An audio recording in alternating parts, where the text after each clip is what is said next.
Hi friends, இன்றைக்கி கொஞ்சம் ஒரு ஹெல்த் கான்ஷியஸாக இருக்கிறதுக்காக நான் திப்ளி ரசம் வைக்க போகிறேன். அதுக்கு இதுதான் திப்ளி. நிறைய பேர் திப்ளினா எப்படி இருக்குது மேடம், என்ன அப்படின்னு யோசிப்பீங்க. இது நாட்டு மருந்து கடையில் ஆன்லைன்லேருந்து எல்லா இடத்துலையுமே கிடைக்கிதுங்க. கண்ணந்திப்ளி, அரிசி திப்ளி 2 வெரைட்டி இருக்குது. நான் இன்றைக்கி அரிசி திப்ளி தான் எடுத்திருக்கேன்.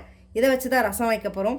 அப்படி என்ன மேடம் இதில் இருக்குது அப்படின்னு பார்க்குறீங்களா? மெயினாக இதில் ஒரு பெரிய ப்ளஸ்ஸே என்ன அப்படின்னா, இந்த நெஞ்சில் ரொம்ப நாளாக சளி கட்டி இருக்குது, அது கரைய மாட்டேங்குது, குழந்தைங்களுக்கு எப்படி கொடுத்தா இது பண்ணுறது அப்படின்னு இருப்பீங்க. அந்த லங் இன்ஃபெக்ஷன், ரெஸ்பிரேட்டரி ப்ராப்ளம் இருக்கும், மூச்சு திறந்தது கஷ்டமாக இருக்குது அப்படின்றவங்க இந்த மாதிரி நீங்கள் திப்ளி ரசம் வச்சு குடிச்சிங்கன்னா உங்களுக்கு இம்யூனிட்டி பவர் இருக்கட்டும், பாடி பெயினாக இருக்கட்டும், எல்லாத்துக்குமே சூப்பராக கேங்க.